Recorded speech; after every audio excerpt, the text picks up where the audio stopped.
DNA is considered the molecule of life and is now easily identified as a double helix. However, figuring out its structure and how DNA works was not an easy task, and just a little over 60 years ago, it was still a complete mystery. Then, in 1953, came Watson and Crick, who, with the help from colleagues Rosalind Franklin and Morris Wilkins, discovered how the 6 billion base pairs that make up our genetic material are stored in the cell. The DNA was actually a helix made of 2 strands. This DNA was passed on from generation to generation as a double helix.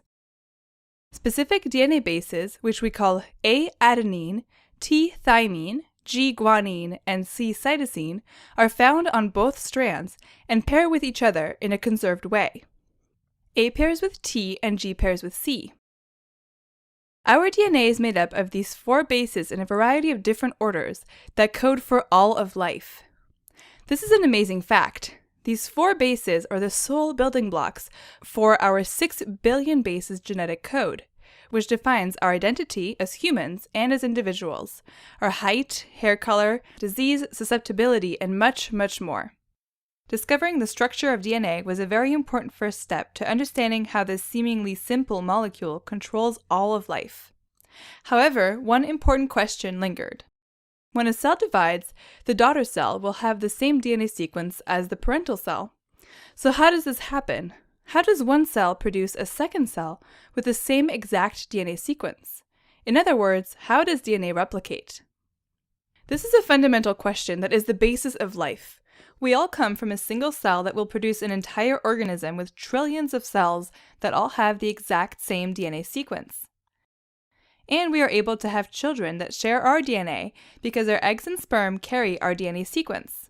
Understanding how DNA replicates and how all of our cells can carry the same DNA sequence is the basis for understanding development, inheritance, heritability, and life. In 1953, the question lingered, how does DNA replicate? There were a few theories, 3 actually. One of them was conservative replication, where a DNA molecule would get copied and make a second new red DNA molecule. The second was dispersive, where the DNA molecule would be cut at various parts, each of which would get copied here in red and reattached to produce 2 DNA molecules.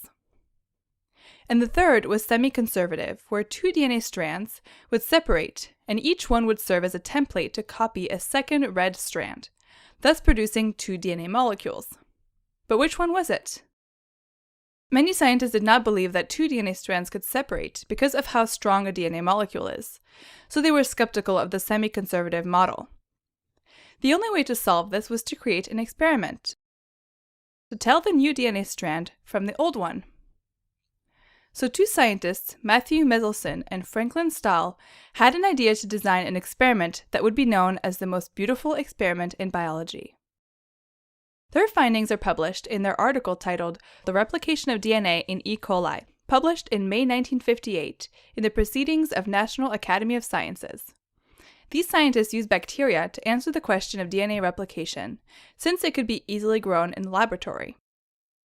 They grew the cells in the presence of a specific type of nitrogen, which is found in DNA that would make all of the DNA very heavy. They used centrifugation, which can separate things according to their weight. Initially, all of the DNA in the cell was heavy and was at the bottom of the tube, since it was grown in heavy nitrogen.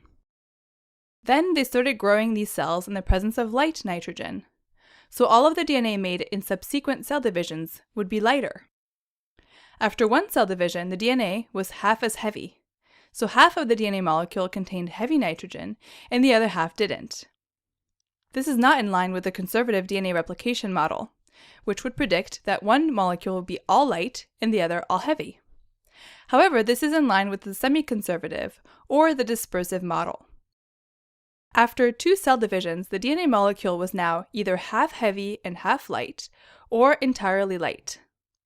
So this is now not in line with the dispersive model, which would predict that the DNA after 2 cell divisions would contain a mixture of heavy and light DNA. Instead, this experiment agrees with the semi-conservative DNA replication model. Every cell gets one old DNA strand and one new one.